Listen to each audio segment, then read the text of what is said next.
This is the Almost Daily Zencast. Hello and namaste. Thank you for tuning in to today's episode. I am your humble host, the incorrigible Mr. Zeppo. Let's get started.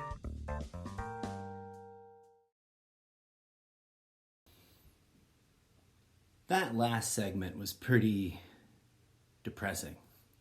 I was feeling not depressed, not in the clinical sense, but I was feeling the grips of the sadness I think we all feel. And I say we all because it doesn't matter what political party you're from. The world is a fucking mess. Now, everybody's busy pointing fingers and blaming everybody else for the mess. But let's talk about something positive now. There's a lot of ideas thrown around as to how we might solve some of the problems. We might solve this problem with that. We might solve that problem with this. And some of those aren't terrible ideas. I'm not going to pan every potential solution. But a lot of those suggestions are distractions. Busy work. Red meat. Or worse, flat out bullshit. But I stand here or sit here on my chair at my desk, but I take a stand, metaphorically speaking, to say out loud that there is a solution. And it's the solution that we dare not try. There is a solution to the clusterfuck of bullshit that we're living through. And it's the solution that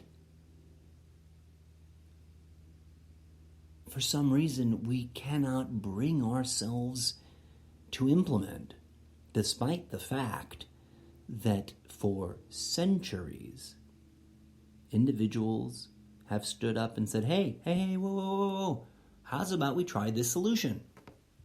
Because there's this one thing that we could be doing that compared to all the other things that we are busy doing might actually result in solving the problems.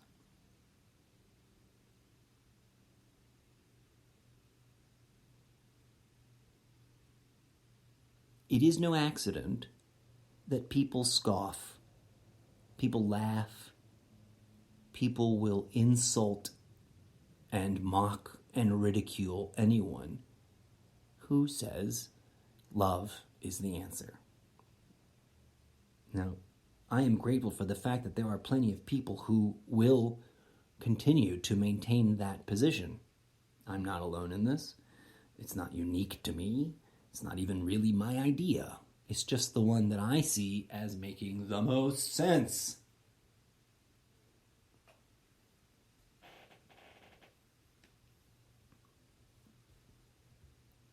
I say that it is no accident because, the pattern seems clear to me. When someone says love is the solution, there is a raging chorus of voices that shouts back, but love is nothing. Love is impotent. Love is imaginary. Love is just an emotion. Love is just a word we use to describe our attraction for one another, our attachment to one another.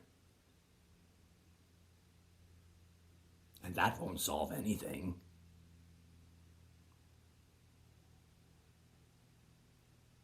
But there's no real reason why we shouldn't try it.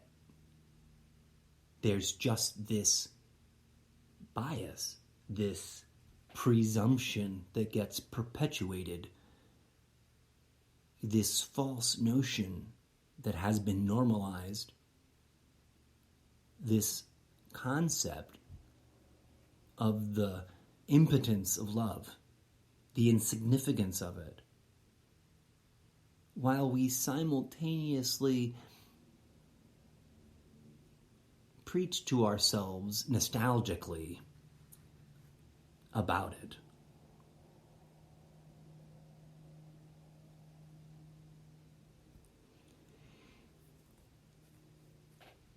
How can love solve our political problems?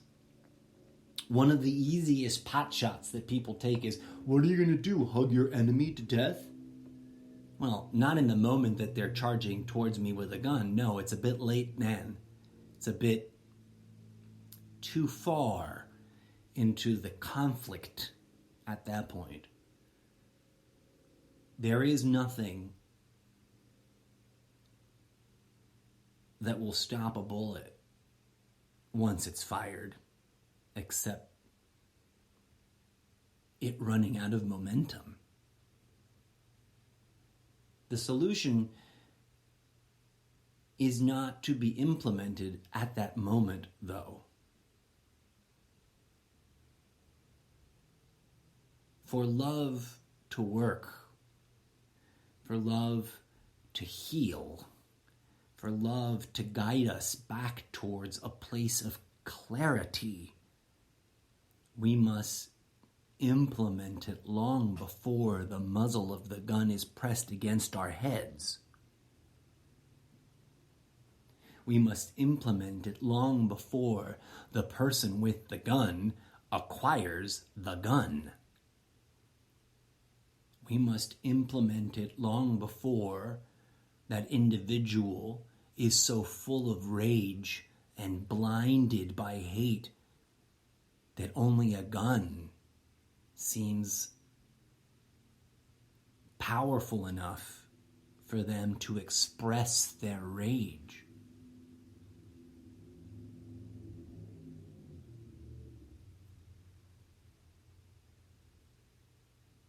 One of the greatest hypocrisies of our lifetime, right now, in this moment, as epitomized by the president, for he is, as I've stated before, not the root and cause, but rather just one of the surface symptomologies of that which we call the real problem.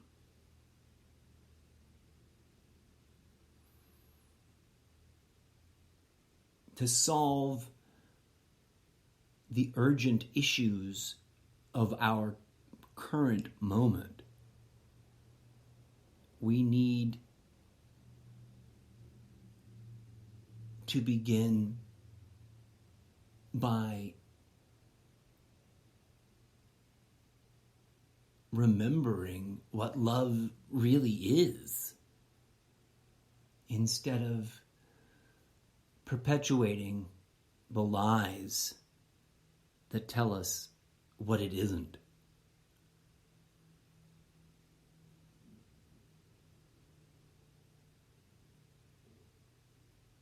There's a saying, love hurts. No, love doesn't hurt.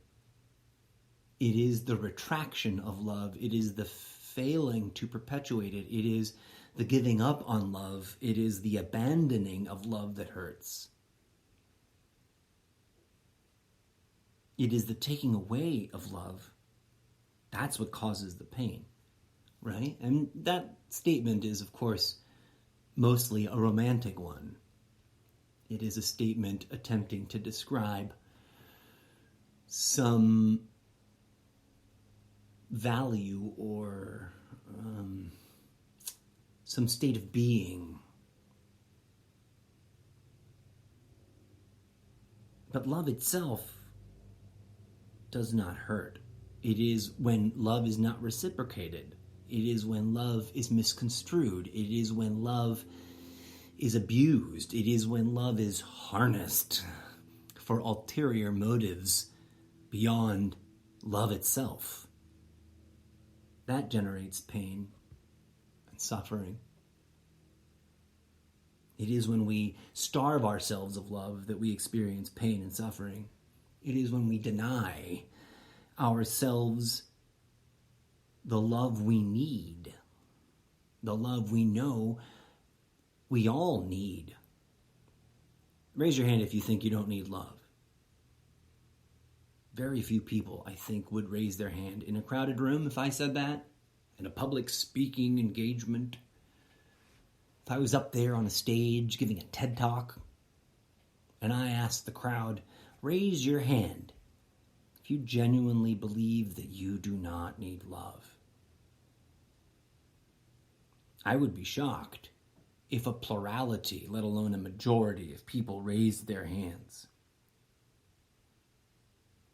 And yet, our society will not let us investigate love any further than the trite and shallow and petty way we deal with it now. Love can be challenging. Love can be frustrating. Love can be maddening. Love can be difficult. There's no denying that. And I guess in that there is some kind of pain. But there's pain that represents change, and change can be beneficial. And then there's pain that represents absence and lacking. It's a different thing.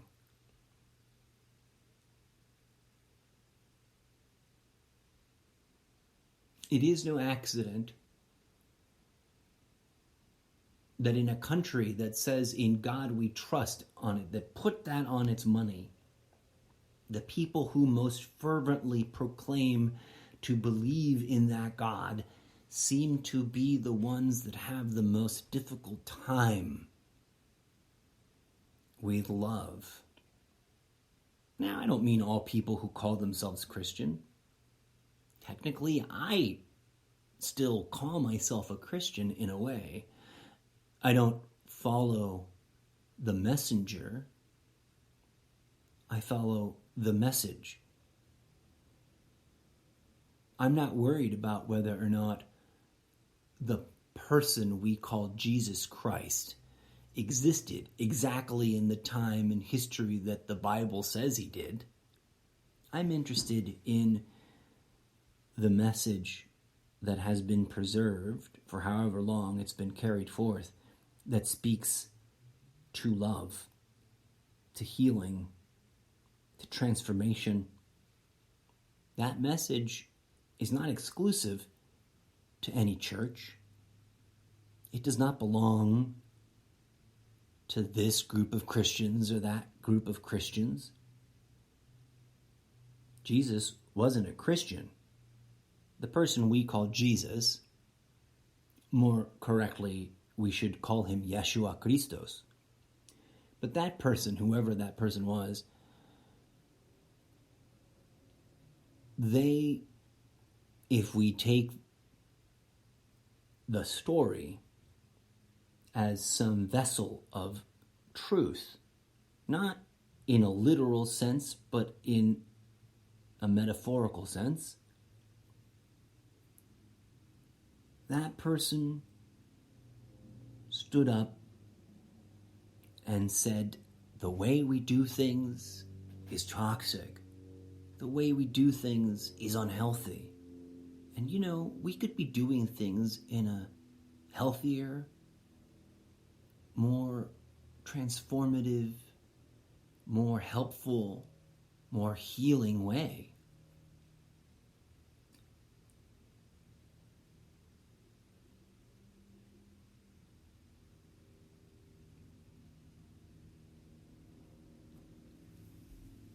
We dare not implement this solution because for God knows how many centuries we've been brainwashed into conceding that it has little power to stop the bullet.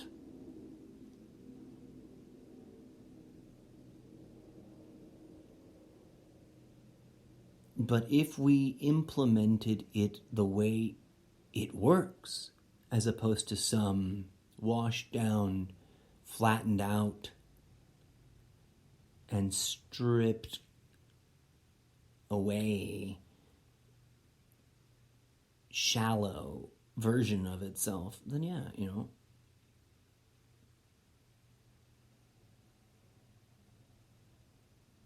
to love each other is difficult because, well, we have free will.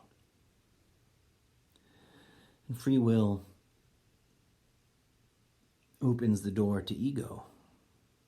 And ego loves to fuck our mind. In fact, it likes to pretend it is our mind. And here is where we get into an even more challenging hurdle. We have been told that there is nothing beyond our meat sack except for this all-loving God that will punish us if we don't live up to his demands. Now, how do we hold those things as true? How does an all-loving, all-compassionate, all-forgiving God turn around and tell us to wipe each other out? One of those two aspects of that thing we call God must not be true.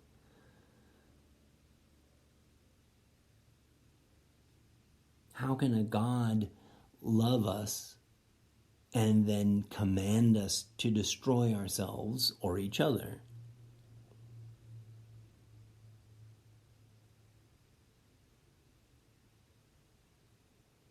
It does not compute. It does not add up. Now the thing is, people are fixated. There's an old saying in Zen, do not confuse the menu for the food. That's what they've done to us. They took away the food and gave us a really fancy menu that doesn't make any fucking sense. And swore to us that it was better than the food. The food is the practice of healing, forgiving love, of loving one another and helping one another improve and grow, change. The menu is this dogma that requires our blind faith, that dictates what is and is not righteous. They've traded out God's living practice for a man-made ideological construct that discourages us from investing in God's living practice. The person we call Jesus did not create a church that he named after himself in order for us to worship him. In fact, I think he pretty much overtly says, do not worship me. He does very confusingly also seem to say that he is the only path.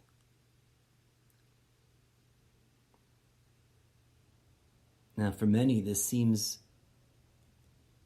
an impossible contradiction, and for others, they cling to one or the other statement and say the other must be false. I have a theory on that, right? The person we call Jesus, the person that more accurately we could call Yeshua Christos, practiced something. He was not a Jew. He was not a Christian. He was not a regurgitator of dogma. He was not thumping the Bible. He was teaching us a practice, a spiritual practice, many facets of which have been buried or forgotten.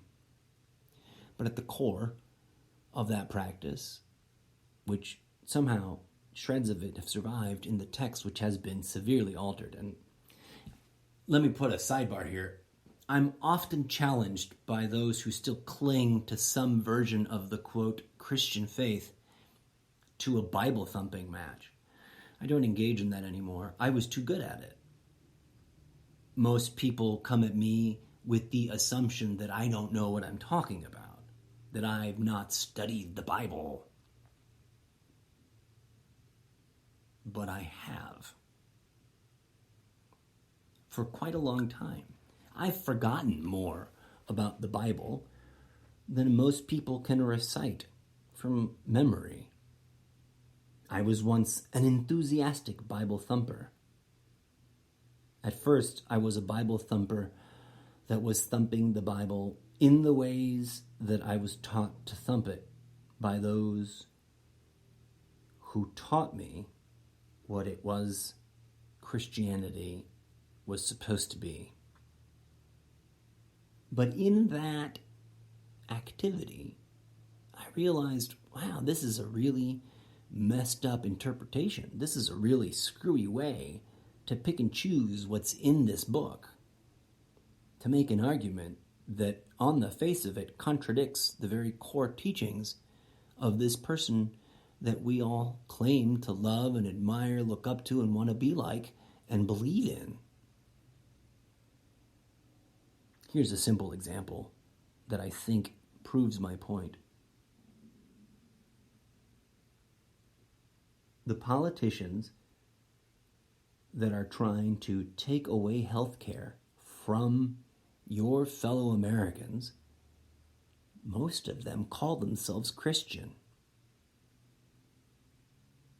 They are fighting to protect the rights of corporations to profiteer on our prolonged and ongoing decline in health. Jesus, on the other hand, healed anyone who needed healing. Yeshua threw the profiteers out of the temple. Why? Because profiteering on each other is unhealthy. Profiteering on each other flies in the face of what divinity is reminding us, calling us back to. You see, when Jesus had his moment, when Yeshua did his thing, and mind you, Mary Magdalene was there the whole time right next to him. She was not a prostitute. She was his partner. She was a respected member of the community that Yeshua studied in, the Nazarenes or the Nazarenes. I always forget if they're if they're one is a department of the other, or if they're two slightly different groups. And I don't have my literary references before me. But the two of them, Yeshua and Magdalene, they brought to the people who would listen a practice, not a dogma, a way of trying to live life, not a set of ideas to cling to blindly. And what is clear in the historical record for anybody willing to look hard enough is that between 200 and 300 years after the two of them did what they did, Yeshua and Mary Magdalene, Yeshua Christos and Mary Magdalene, right? About 300 years after their moment, a movement was growing. Communities that had received the teaching of the practice were flourishing. And this was, of course, a threat to those in power, to those that Yeshua Christos and Mary Magdalene stood up against.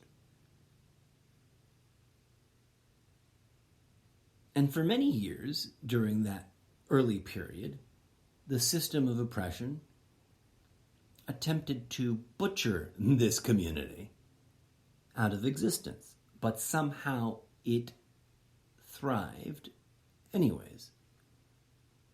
So the system got wise. It's like, well, we killed their leader, and we've been butchering them for 100 and some odd years now. Let's flip the table. Let's let them grow. Let's let them organize. And then as they get bigger, let's infiltrate them and corrupt the message. This isn't a wild, bizarre, out-of-the-blue claim. The historical record clearly indicates a prolonged and systematic campaign of altering the words in the book, of changing the text, of adding new content that was not part of the original message. To be successful at this, they knew they had to be slow and subtle. Human memory has always been short. Arguably, back then, it might have been a little less short-sighted than it is now because they didn't have the internet and a million movie channels and all the other delightful distractions that help us forget so much quicker. But even then, they knew they could not successfully implement a hijacking and a corruption in 5 years or in 10 years. They knew it had to be a slow burn. Just look at the history. Look at the actual facts. Look at the different councils and tribunals and other silly named bodies of what was at that point the only Christian church. And I hear a lot from postmodern Christians that, oh, the Catholics aren't really Christian. That's a delightful and absolutely ridiculous mindfuck. For the, almost 2,500 years that the Catholic Church was the only church that used the name of Yeshua, that was Christianity. And as upsetting of a hard pill as it may be to swallow, I know I went through this as a young person trying to sort out my perspective and my point of view on organized religion. The derivative works that we have now all came through the Catholic Church. So it doesn't matter which denomination, which kind of born-again, non-denominational, this funny name or that funny name. If you're reading the Bible and you're pretending to be a Christian, what you've got is the Catholic Church's ideological brainwashing. The splintering off of various groups to form other versions of Christianity, well, that came late in the game, folks. The Roman Empire had a stranglehold on that book.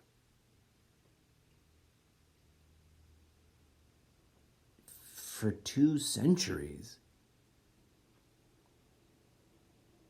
Now, I'm not throwing the whole book out, right? I'm not an absolutist. I'm not a only this or only that. What I'm saying is, while there are many truths that still remain in the text, one cannot ignore the corruption that has made its way into it to muddy the waters and obfuscate the message. Just like it is true that to this day the Catholic Church does many things that on their surface seem good, charitable, kind.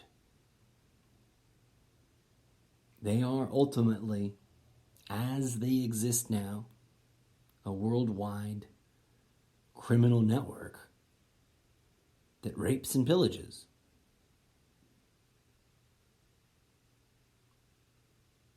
And while the derivative spin-off variations may not be quite as balls deep in that kind of empire building, they've spun out of control in other tangents. This is evident. This is made evident by the facts of who's committing violence upon whom in our world. We have this narrative, that the terrorists, they're all Muslim. But if you look at the mass shootings the last 30 years, here, domestically, the number one common feature is white, male, Christian.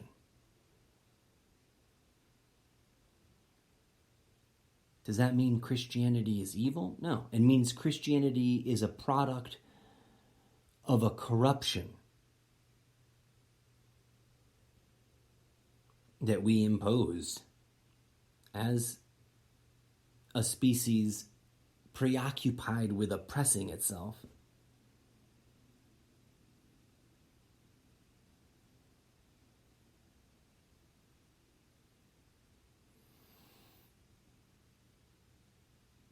I'm not pretending that this is a problem exclusive to the world of Christianity. I mean, obviously, just look at the last 30 years of history between Israel and Palestine. Just look at the however many hundreds of years of conflict between the Sunnis and the Shia. Organized religion waves the flag of peace while creating conflict. Organized religion betrayed the founders in order to harness the power of belief. Organized religion, all of them have been hijacked. Don't believe me? Look around. There is a Buddhist totalitarian state trying to wipe out a minority population of Rohingya. The Sunnis and the Shia can't stop butchering each other, except to team up to butcher infidel Americans, only to return to butchering one another when there's enough free time. Americans are butchering Americans here, in our backyards, down the street.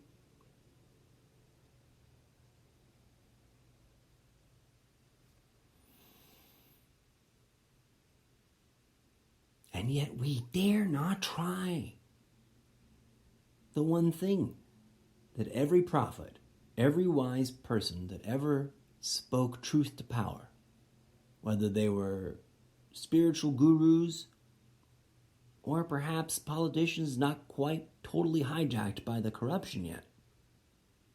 We did just this weekend witness a politician state that they were going to harness love for political purposes. I've already gone off on how conflicted I feel about that phrasing.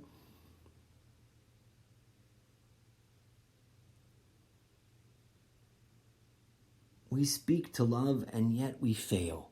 I'm not excluding myself from that accusation.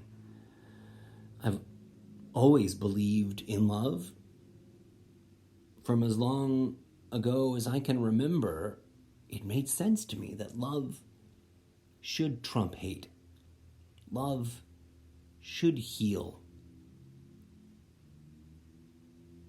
And yet I have failed to love, and at times have found it easy to hold grudges and withhold my love, most insidiously of all. I have refused to love myself. Who has not experienced that?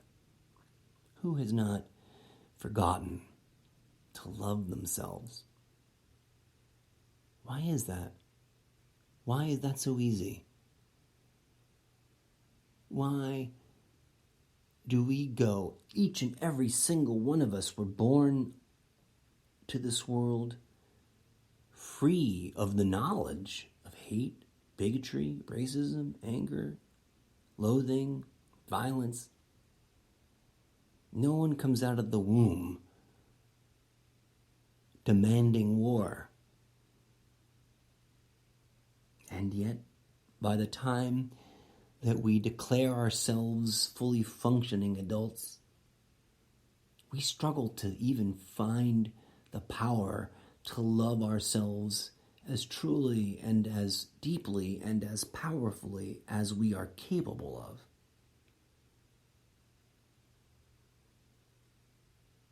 This is no accident, and it is not a facet of human nature.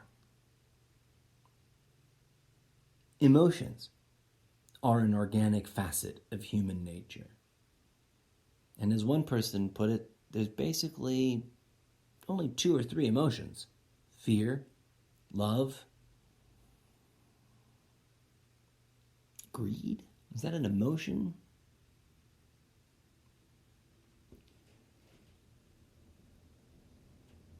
We dare not explore this solution because it makes us vulnerable, because it forces us to challenge ourselves, to open up, not just to each other, but to ourselves, something that our social programming beat out of us as early as possible.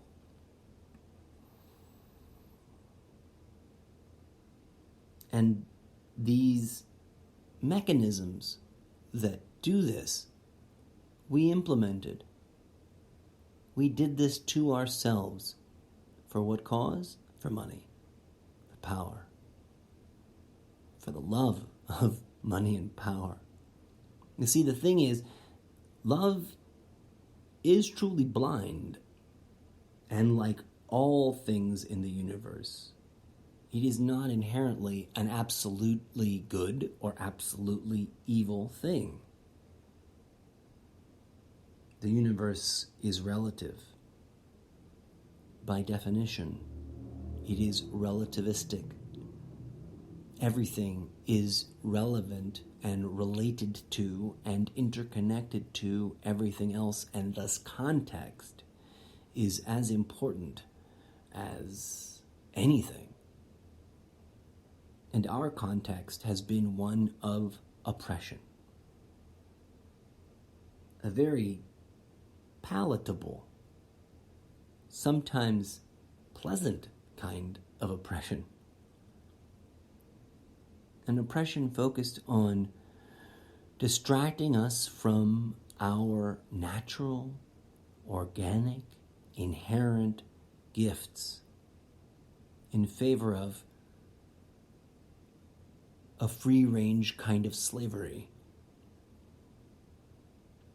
in favor of an endless and unresolvable conflict. Us versus them. The thing is, we are all us and we are all them. If there was ever a time to sit down and set aside everything we cling to, it is now. For if we don't achieve the clarity required to truly, genuinely, personally understand the transformative power of unconditional love, we'll just keep falling for the same ego traps over and over and over again. If we don't take the time, if we don't grasp the opportunity, if we don't manifest the effort necessary to look past that which we are clinging to see through the lies that we've been fed, to set aside the self-righteousness of the us versus them programming. If we don't take on that challenge of pulling the beam out of our own eye before we attend to the splinter in our brothers. We will keep going round and round and round and round this merry-go-round meat grinder of hate and death and profiteering.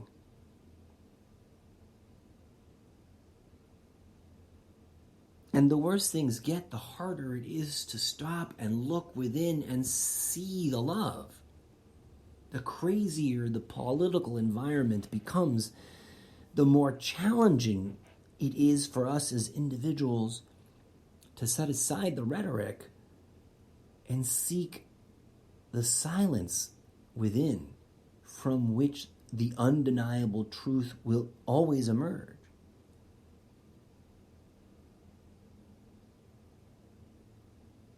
People are arguing over the proof of God. People are arguing over the proof of things external.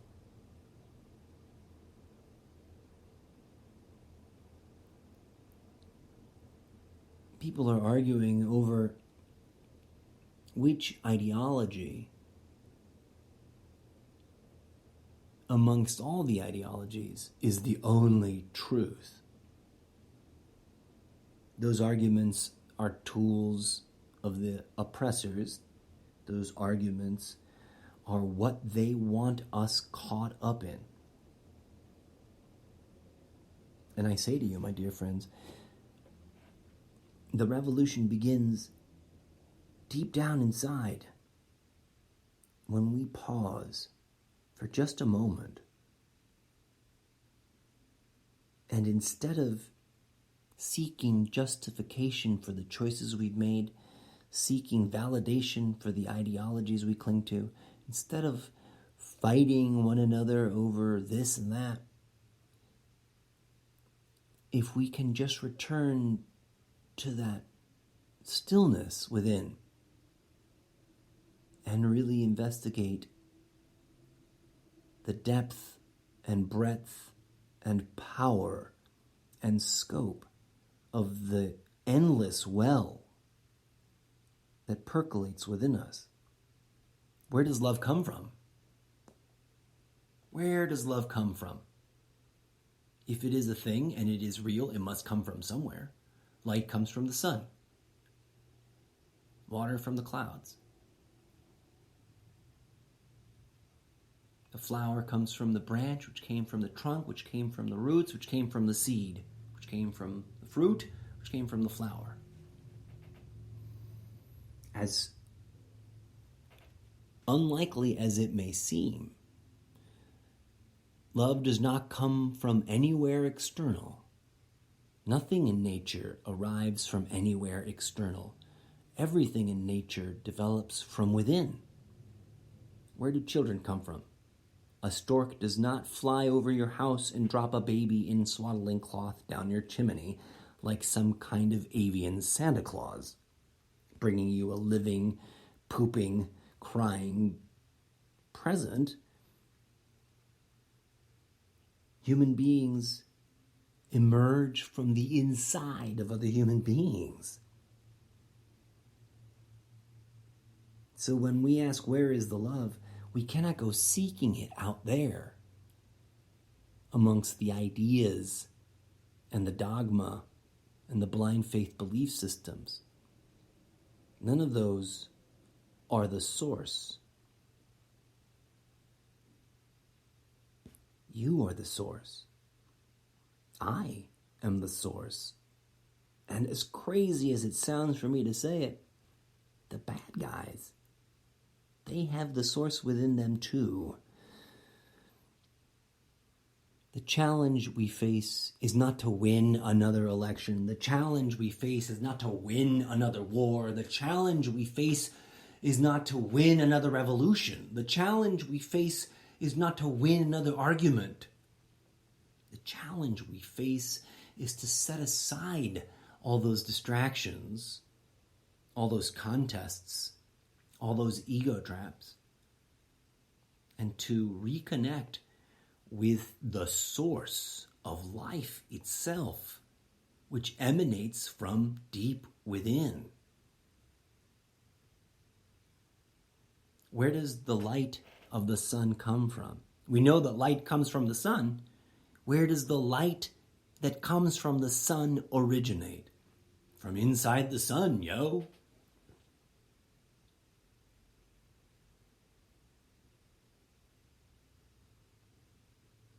This challenge, this action, this practice is not easy, especially not now. We've spent millennia making it harder and harder and harder on ourselves.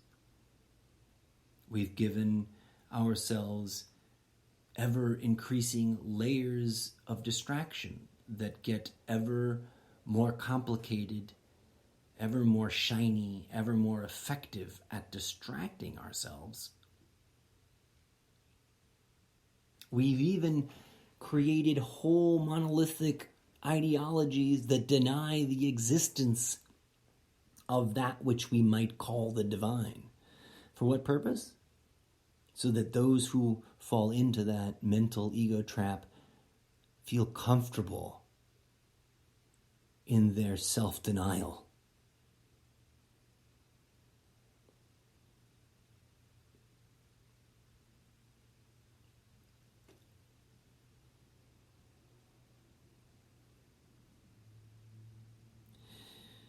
Organized religions will continue to fail because they are already too thoroughly infiltrated. And this reflects on us. We are all very thoroughly infiltrated. I struggle daily with my ego. How about you? I have moments of longing to just kill it. To just kill my ego. That'll set me free.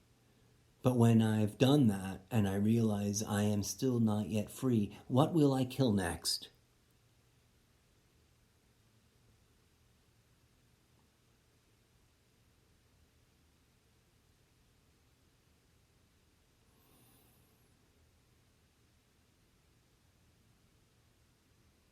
We are being called. This call has always been sounding. Long before Yeshua, long before Buddha, long before Krishna, long before any of the names that we use to identify any of the human individuals that remembered, reconnected, and reawakened their love, their unconditional love.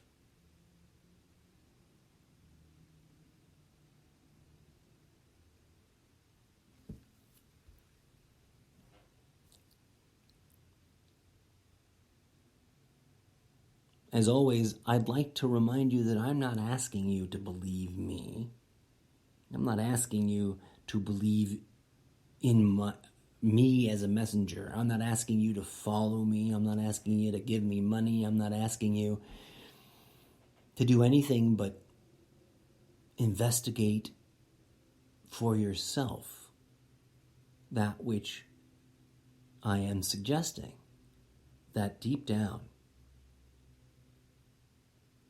in a way that cannot be denied once you allow yourself to experience it, deep down in a way that cannot be debunked by any external argument once you've fully reconnected to it, deep down inside of you, inside of your neighbor, inside of your least favorite human being on the planet, whoever that might be, inside of your enemy, deep down within every living being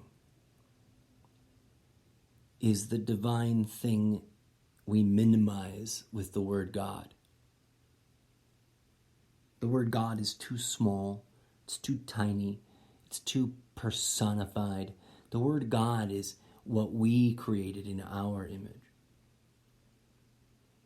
That which is divinity, that which is the thing we point to with the word God, that which is Holy Spirit, that which is energy and light, that which is the goodness. It is not the property of any one individual. It is not the exclusive property of any one group. That's the ego trap of self-righteousness talking.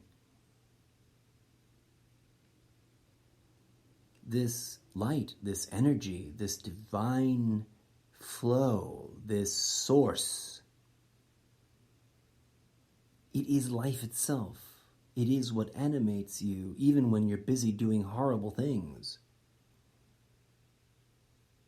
And so we come to the question, if there is a caring, compassionate, loving God, why does it let evil happen?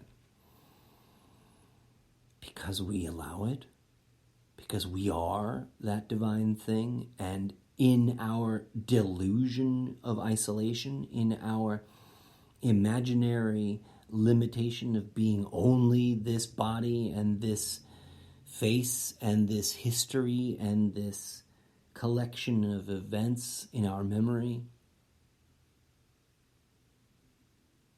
when we convinced ourselves of these lies, we severed in a metaphorical and temporary, almost non-existent way, but we severed ourselves from our own source. And I say non-existent because that is an illusion, this separation. It is something fed to us in dogma and indoctrination. You are alone, and only God can fix you. You are alone and broken. You are alone and flawed. You are alone and unworthy. And only God can fix you. That externalized God, though, if he existed in the way those who insist on perpetuating that dogma would have you believe, if he alone can fix it, then why the motherfucking hell hasn't he yet? Perhaps because that is not at all the way it works. Perhaps because quite literally we must each individually be the change we want to see in the world. I'm not claiming to be perfect, but I do know what kind of change I want to see in the world. I want to see a sweeping wave of change in which we confront our own fragility, our own corruption, our own addictions, our own disruptive madness that we impose on ourselves through this imaginary isolation from the source, from the divine light, from that which we might call soul or spirit.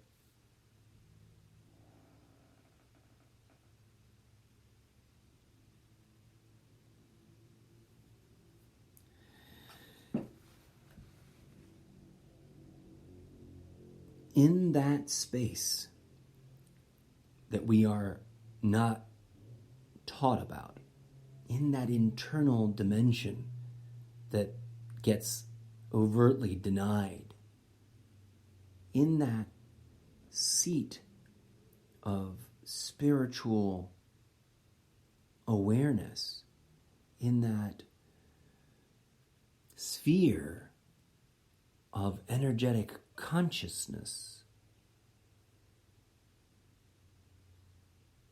in that dwells an endless array of everything, the good, the bad, the mundane, the ugly, the indifferent. It all begins within us, makes its way out, and comes back to us.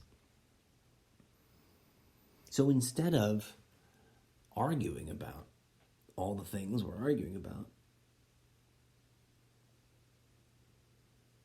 instead of threatening violence in an attempt to coerce good behavior instead of punishing each other for our flaws and our transgressions.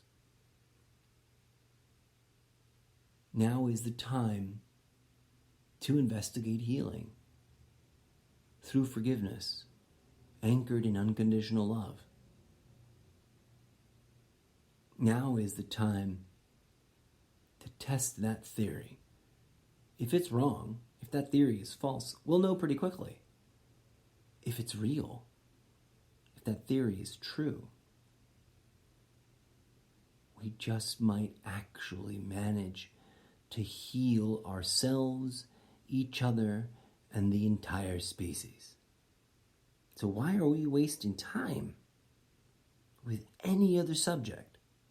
Why are we wasting our breath with any other debate, any other argument? Why are we indulging in anything other than broadcasting, manifesting, taking action in unconditional love for the purposes of what unconditional love was designed to do, which was to heal those who forgive each other, to heal those who can set down their baggage and see one another clearly, if only for just a brief moment.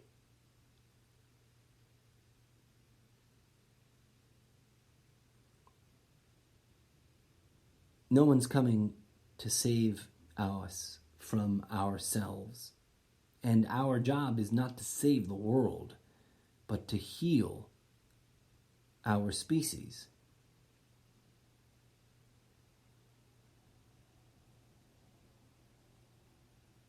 To build up a new practice that is anchored in the ancient truths. To investigate a new science that is not about profiteering. To advance a new theory that isn't bogged down with lies. To validate this new theory with measurable, repeatable, concrete actions that project and render true, genuine love